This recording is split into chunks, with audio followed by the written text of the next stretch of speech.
अब बाप कहते हैं मैं आया हुआ हूं तुमको ले जाने के लिए, तुम्हारे बगैर हमको बेआरामी हो जाती है। किस लिए आया हुआ हूं? तुमको ले जाने के लिए आया हुआ हूं।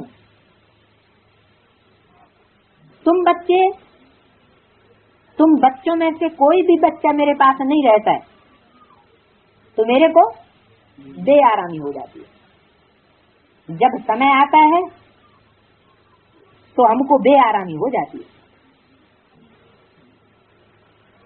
बेआरामी मन बाप को आराम महसूस नहीं होता, बस जाऊं। अब बच्चे बहुत दुखी हैं, कहाँ जाऊं? बच्चों के पास। कब की बात है? परम धाम में कोई संकल्प उठता है क्या? परम धाम की बात नहीं है। इसलिए मुरली में बोला हुआ है तुम बच्चे परम धाम को भी इसी सृष्टि पर उतार लेंगे। तो ऐसा एक मूल वतन हम बच्चों का यही इसी सृष्टि पर तैयार होना है,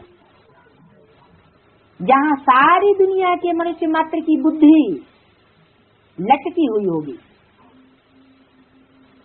सारी दुनिया उस मूल वतन को याद कर रही होगी, जो साकार में ऐसा माहौल तैयार किया जाएगा। तो पहले तो मन बुद्धि से ही जाना है ना। तो बाप को बेआरामी कब होती है? बताया कि तुम्हारे बिगर हमको बेआरामी हो जाती है। माने जब सब बच्चे इस दुनियादारी के चक्कर में फंसने लग पड़ते हैं, एक भी बच्चा अपनी आत्मिक स्टेज में नहीं रहता, यानी बाप के घर में नहीं रहता, मूल वतन की स्टेज में नहीं रहता, देवान में आ जाते हैं, सब राजकाज के चक्कर में आ जाते हैं।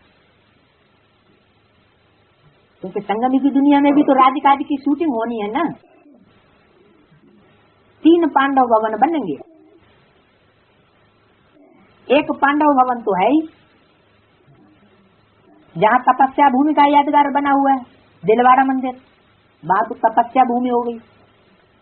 एक पांडव भवन स्वर्ग, जहाँ पवित्र आत्माओं का जखीरा इकट्ठा होगा।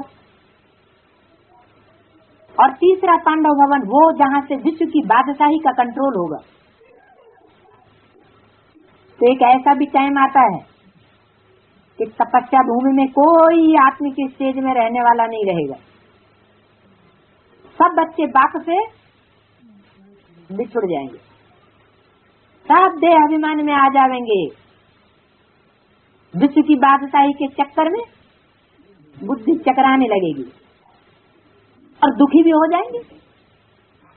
तो उस समय बाप को बेआरामी हो जाती है।